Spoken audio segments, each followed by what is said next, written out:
کہ ایک صحابی رسول ہیں، نام ہے ان کا حضرت ابو بصیر. صحابی کا نام آئے تو کہیں گے رضی اللہ تعالی عنہ، اور صحابیہ کا نام آئے تو کہیں گے رضی اللہ تعالی عنہا.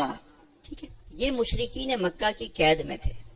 اب کسی طریقے سے انہیں موقع مل گیا نکلنے کا، اس قید سے نکلے اور کسی طریقے سے گرتے پڑتے چھپتے چھپاتے مدینہ منورہ پہنچ گئے، حضور علیہ السلام کی بارگاہ اقدس میں. یہ واقعہ سنیے گا، بڑا ایمان افروز واقعہ ہے، ایمان تازہ ہو جائے. جب وہ آ گئے خدمت اقدس میں، انہوں نے آ کر حضور کی بارگاہ میں اپنا حال دکھایا کہ حضور دیکھیے، میں ان کی قید میں تھا، یہ میرے زخم دیکھیں، یہ مجھے اس طریقے سے باندھ کے رکھتے تھے، مجھے ایسی جگہ پہ رکھتے تھے، بڑی اذیت دیتے تھے. حضور میں بڑی مشکل سے وہاں سے نکلا ہوں اور آپ کی خدمت اقدس میں حاضر ہوا. صحابہ کرام نے بھی ان کی حالت دیکھی تو انہیں بہت زیادہ ان پہ ترس آیا. اتنے میں بھی یہ گفتگو جاری تھی کہ مشرکین نے مکہ نے اپنے 2 افراد مدینہ منورہ بھیجے تھے کہ جاؤ ابو بصیر جو یہاں سے بھاگ کر گئے ہیں انہیں واپس گرفتار کر کے لاؤ. وہ آ گئے. انہوں نے کہا دیکھیے آپ کا ہمارا معاہدہ ہے کہ کوئی شخص اگر مکے سے بھاگ کے مدینے آئے گا تو آپ کو ہمیں اسے واپس کرنا ہوگا. اب آپ سوچئے کہ ایک شخص کسی قید سے ظلم سے آزاد ہو کر اپنوں تک پہنچا ہو اور جسم پر زخموں کے نشانات ہوں اور وہ آ کر پناہ کی درخواست کر رہا ہو، اور آگے جو ہستی ہے وہ رحمت للعالمین ہے. حضور نے اپنے اس امتی کی حالت دیکھی اور مشرکین مکہ کا تقاضا دیکھا. تھوڑی دیر حضور خاموش رہے، پھر ارشاد فرمایا ابو بصیر تمہیں ان کے ساتھ جانا ہوگا، ہم اپنے وعدے کی پاسداری کریں گے، ہمارا ان کا معاہدہ ہے اور ہم اپنا وعدہ نبھائیں گے، تمہیں ان کے ساتھ جانا ہوگا. ابو بصیر صبر کرو، اللہ تعالیٰ تمہارے لیے اور جتنے اور مظلوم مسلمان ہیں ان کے لیے یہاں سے نکلنے کا کوئی راستہ رب تعالیٰ ضرور نکالے گا. حضرت ابو بصیر کی آنکھوں میں آنسو آ گئے. حضور مجھے نہ بھیجیں ان کے ساتھ، انہوں نے مجھ پر پھر ظلم کرنے. حضور میں بڑی مشکلوں سے نکلا ہوں، حضور کرم فرمائیے. آقا کریم علیہ السلام خاموش رہے. وہ دونوں حضرت ابو بصیر کو جب لے جانے لگے تو حضرت ابو بصیر بار بار مڑ کر جو ہے وہ حضور کو دیکھتے، بار بار مڑ کر دیکھ رہے ہیں.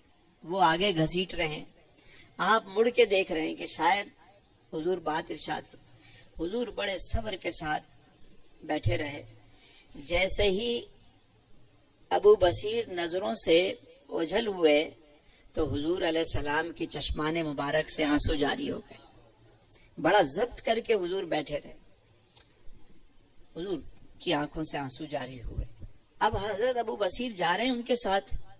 جب مدینہ منورہ کی حدود سے باہر نکلے تو وہ 2 لوگ تھے، اپنے گھوڑے پر سوار تھے، آپ کو پیچھے باندھ کر لے کے جا رہے تھے. راستے میں انہوں نے آپ کے ہاتھ کھولے کہ آپ اپنی ضروریات کو پورا کر لیں. وہ بھی تھوڑا سستانے بیٹھ گئے اور کھانے پینے لگے. حضرت ابو بصیر نے ایک شخص سے پوچھا کہ یہ بتاؤ بڑی شاندار تلوار. وہ اس نے کہا کہ یہ تو ہمارے آباء و اجداد کی یہ تو نوادرات ہیں، بڑا قیمتی تلوار ہے، اور اس سے میں نے یہ کیا اور وہ کیا اور اتنے قتل کیے. چمک تو بڑی شاندار ہے، معلوم ہوتا ہے بہت قیمتی ہے. ہاں بہت قیمتی. بندہ نہیں ہوتا ذرا چوڑے میں آ جاتا ہے.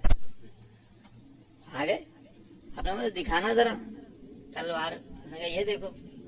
حضرت ابو بصیر نے وہ تلوار لی اور ایک ہی وار سے اس کی گردن اڑا دی. اب جو اس کا دوسرا ساتھی تھا اس نے جب یہ منظر دیکھا اس نے تو اپنا گھوڑا لیا اور سر پٹ دوڑنا شروع کر دیا. مدینہ منورہ کی طرف دوڑ لگا دی اس نے. حضرت ابو بصیر بھی دوسرے گھوڑے پر سوار ہوئے، تلوار ہاتھ میں پکڑی اور آپ بھی اس کے پیچھے.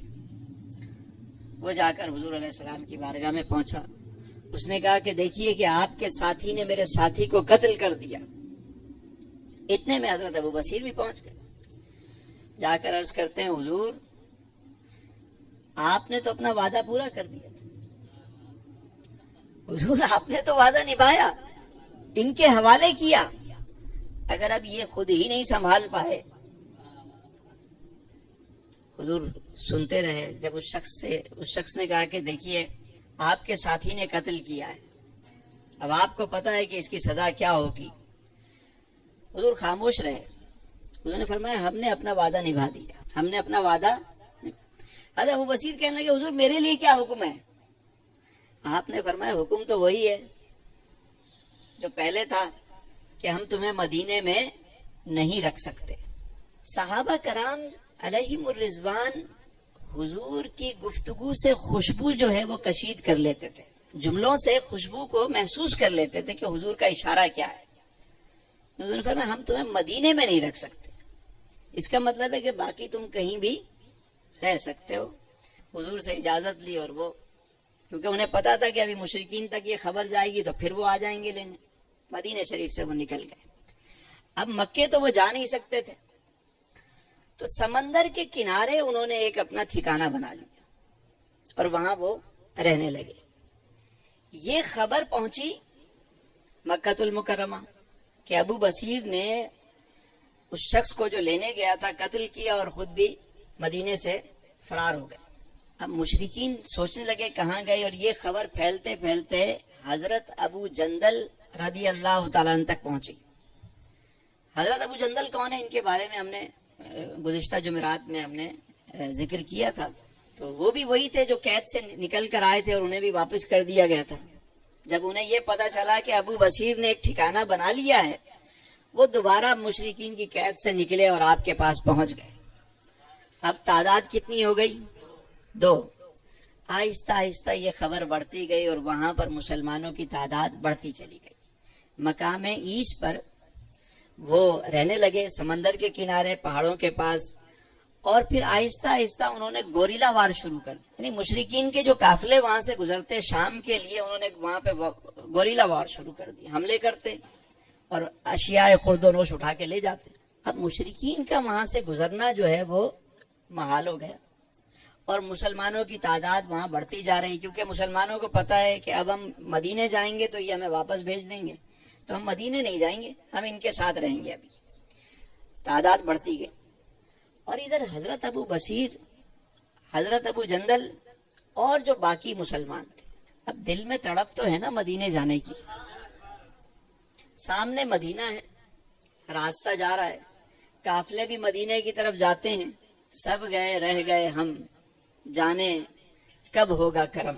یعنی اس آس پہ جیتا ہوں، کہہ دے یہ کوئی آ کر، چل تجھ کو مدینے میں سرکار بلاتے۔ کیونکہ حضور نے فرمایا تھا کہ عنقریب اللہ تمہارے لیے کوئی نہ کوئی سبب ضرور بنائے گا۔ حضرت ابو بصیر سمجھ گئے تھے کہ پیغام آئے گا، حضور نے ارشاد فرمایا تو پیغام۔ اور دیکھیے عشق والوں کے انداز نرالے ہوتے۔ حضرت ابو بصیر نے کوئی بات محسوس نہیں کی کہ ہم تو ایمان لائے، ہمیں ہی مدینے سے نکال دیا گیا۔ عشق میں کوئی گلہ نہیں کیا، کوئی شکوہ نہیں کیا۔ محبت جہاں ہوتی ہے نا، تو پھر وہاں پر محبوب آپ کو چھاؤں میں رکھے یا دھوپ میں رکھے، محبوب محبوب ہوتا ہے۔ تو جب شام ہوتی تو حضرت ابو جندل، حضرت ابو بصیر پہاڑ کی چوٹی پر بیٹھ کر مدینے کی طرف رخ کر کے حضور کو سلام پیش کرتے، دیکھتے رہتے، اور گویا یوں کہتے ہوں گے کہ اے تن میرا کنگھی ہووے تے میں زلف محبوب دی واواں، پوش میرے دی بن جائے جتی جے میں سونے دے پیری آواں، جے سونا میرے دکھ وچ راضی میں سکھ نو چلے پاواں، یار فریدا کتے مل پوے سونا انو رو رو حال سناواں۔ یعنی اب مدینہ منورہ قریب ہے، عشق مچل رہا ہے، لیکن مدینے جا نہیں سکتے اور شکوہ بھی نہیں کر سکتے۔ انتظار ہے کہ کب بلاوا ہے، اور اسی انتظار میں دن گزر رہے ہیں۔ ایک ایک پل ایک ایک لمحہ کیسے محسوس کرتے ہوں گے، ذرا اس فیلنگ کو محسوس کیجیے آپ کہ مدینے جا نہیں سکتے، انتظار میں، کبھی عرش پر، کبھی فرش پر، کبھی ان کے در، کبھی در بدر، غم عاشقی تیرا شکریہ میں کہاں کہاں سے گزر گیا، کبھی رک گئے، کبھی چل دیے، کبھی چلتے چلتے مچل گئے، یوں ہی عمر ساری گزار دی، یوں ہی زندگی کے ستم سہے۔ یہ عجب عشق کی داستان ہوتی ہے، شکوے نہیں ہوتے عشق میں، شکوے انہوں نے یہ نہیں کہا کہ حضور ہم تو ایمان لائے ہمارے ساتھ یہ ہو رہا ہے، نہ نہ نہ نہ، جیسے بہت سارے مسلمان ایسی بات کر دیتے تو ایمان والے ہیں، ہمارے ساتھ یہ ہو رہا ہے۔ یاد رکھیے حضرت ابو بصیر نے اپنی جد و جہد جاری رکھی، حضور سے اپنا تعلق برقرار رکھا، اور یہ یقین رکھا کہ عنقریب حالات بدلیں گے، اور پھر رفتہ رفتہ رفتہ رفتہ تعداد مسلمانوں کی 300 ہو گئی وہاں پہ، اور ان کے حملوں میں بھی شدت آ گئی۔ اب مشرکین جو ہے وہ پریشان ہونا شروع ہو گئے کہ یہ کیا ہوا، اگر یہ کسی سسٹم میں ہوتے، مطلب کسی قبیلے کے ماتحت ہوتے تو ہم جا کے بات کرتے ان سے، ہم بات کس سے کریں، یہ تو خانہ بدوش لوگ ہیں، پہاڑوں پہ رہتے ہیں، سامنے کوئی قبیلہ بھی نہیں ہے، چھپ کے رہتے ہیں اور گوریلا وار کرتے ہیں، کس سے جا کے لڑیں، ان سے لڑنا تو بہت مشکل ہے۔ بھائی لڑا تو اس سے جاتا ہے کہ جو لڑنے آئے، اب جو جان ہی ہتھیلی پہ رکھ کے گھوم رہا ہے اس سے کوئی کیا لڑے گا۔ یہ جو معاہدہ کرتے ہیں نا، یہ جو شرائط طے کی جاتی ہیں اور جو ستم ہوتے ہیں، اس کا جو نتیجہ نکلتا ہے وہ پھر ایسا ہی نکلتا ہے۔ جس کو آپ ہر طرف سے مجبور کر دیتے ہیں اس کے پاس آپشن ہی کیا بچتا ہے، پھر یہی آپشن ہوتا ہے۔ اور پھر ایک دن ایسا ہوا کہ مشرکین نے آپس میں مشورہ کیا کہ یہ تو ہم پھنس گئے بری طریقے سے، جو شرط ہم نے اپنے فائدے کے لیے رکھی تھی وہی ہمارے گلے کا پھندا بن گئی۔ ان کا وفد آیا مکے سے اور حضور کی بارگاہ میں آ کے بیٹھا اور کہنے لگا حضور اس شرط کو ختم کر دیں، اور یہ جتنے لوگ مقام عیش پر موجود ہیں ان سب کو آپ بلا کر اپنے پاس رکھ لیں، اپنے پاس رکھ لیں مدینہ منورہ میں، صبر کے ساتھ، ہمت کے ساتھ، مستقل مزاجی کے ساتھ آپ چلتے رہیں، اللہ تعالیٰ خود بخود رستہ بنا دے گا۔ یہ یاد رکھیے، زندگی کا اصول ہے، یہ زندگی میں یہ اپ ڈاؤن آتے ہیں، اسی کا نام زندگی ہے۔ کبھی ای سی جی رپورٹ دیکھیں، اس میں آپ یہ لائنیں دیکھتے ہیں یوں بنی ہوئی ہوتی ہیں ڈاکٹر صاحب، اگر لائن سیدھی ہو جائے تو کیا ہوتا ہے، ختم ہو گیا بندہ۔ یہی تو زندگی ہے، up down up down up down, یہی تو رنگ ہے، سردی گرمی، کبھی خوشی کبھی غم، یہی زندگی ہے، رنگ ہے سارے۔ ہم چاہتے ہیں کہ ایک جیسا سلسلہ ہو جائے، اگر لائن سیدھی ہو گئی تو بندہ ختم، بچے گا کیا؟ جینا سیکھیں اور حل ڈھونڈیں۔ حضرت ابو بصیر رضی اللہ تعالیٰ روزانہ رات کو بیٹھتے، اب تعداد بڑھ گئی، مدینے کی طرف رخ کر کے بیٹھنے والوں کی تعداد بڑھ گئی۔ اور آپ کو پتہ ہے ایک بات یاد رکھیں، جب حضرت ابو بصیر گئے وہاں سے تو کیا حضور علیہ السلام ان کی خبر گیری نہیں کرتے ہوں گے؟ مدینے سے لوگ آتے، آ کے بتاتے حضور تمہیں یاد کر رہے ہیں، حضور تمہارا ذکر کرتے، یاد کرے، اور ادھر بھی مچل رہے ہیں کہ بلاوا کب آئے گا، کب بلاوا آئے گا۔ جگہ دیتے ہیں قرب خاص میں اس شخص کو اتنی نبی کے عشق سے جس قدر کوئی مانوس ہوتا ہے، صلہ اس سے بڑھ کر اور کیا ہوگا محبت کا، ہمیں جب درد ہوتا ہے انہیں محسوس ہوتا ہے۔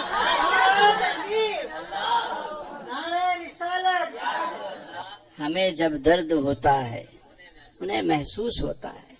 حضرت ابو بصیر کا جو درد ہے وہ حضور کو محسوس ہو رہا ہے، اور حضور بھی انتظار میں تھے، ابو بصیر بھی انتظار میں ہے۔ اور پھر کیا ہوا کہ جب مشرکین مکہ آئے اور انہوں نے یہ شرط ختم کی تو میرے آقا کریم علیہ السلام نے فوراً کہا کہ چٹھی لکھو میرے عاشق کے نام۔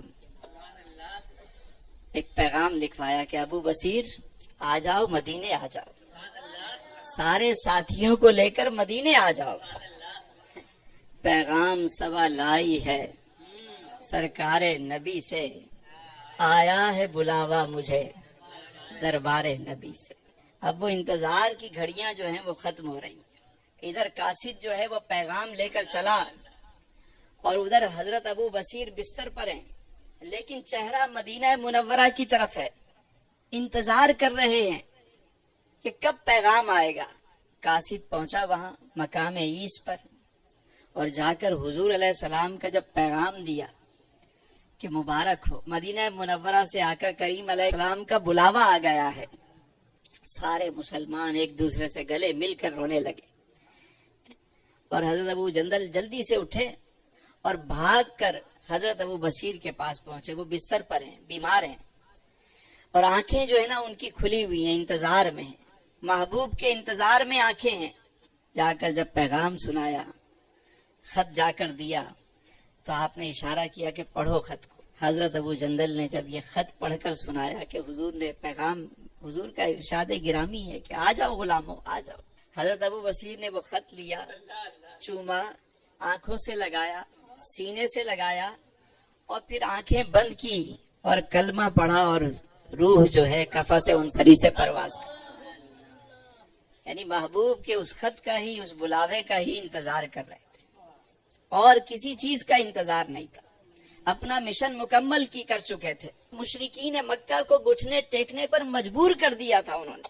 اپنا کام پورا کر کے حضور کا جب پیغام آیا, ظاہری طور پر تو وہ نہ جا سکے, لیکن جیسے ہی ادھر آنکھ بند ہوئی ادھر حضور کی محفل حضوری میں پہنچ گئے حضرت ابو بصیر.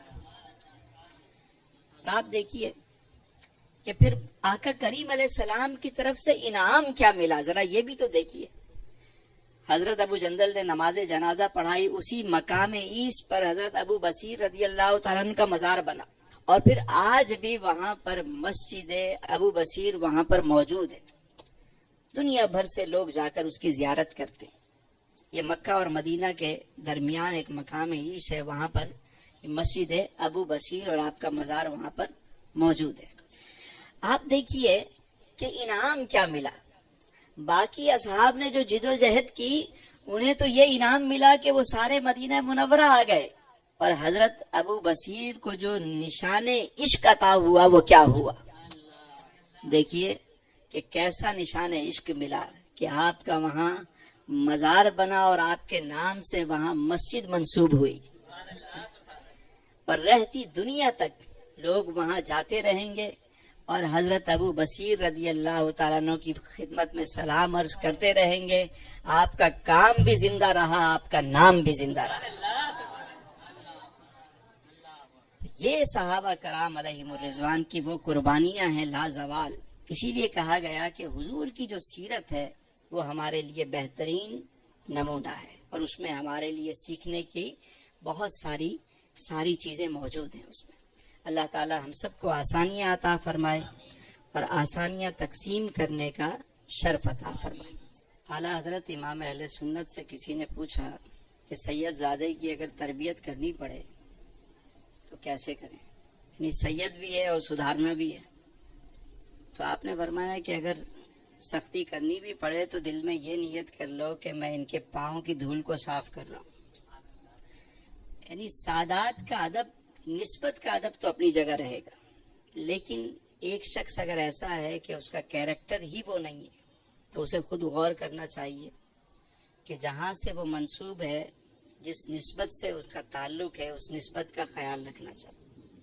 ہمیں تو ادب ہی سکھایا گیا ہے, لیکن ریاست اپنی جگہ کام کرتی ہے. ایک خاتون نے چوری کی اور اسامہ بن زید سے کسی نے کہا کہ آپ جائیں حضور کی بارگاہ میں سفارش کریں, آپ چونکہ حضور کے لاڈلے ہیں آپ جائیں کہ اس خاتون کی اس غلطی کو معاف کر دیا. آپ کو جلال آ گیا اور آپ نے فرمایا اسامہ, پہلے کی قومیں اس لیے ہلاک ہوئیں کہ ان کا اگر کوئی صاحب ثروت شخص جرم کرتا تھا تو اسے معاف کر دیا جاتا تھا, کوئی غریب آدمی جرم کرتا تھا تو اسے سزا دی جاتی تھی.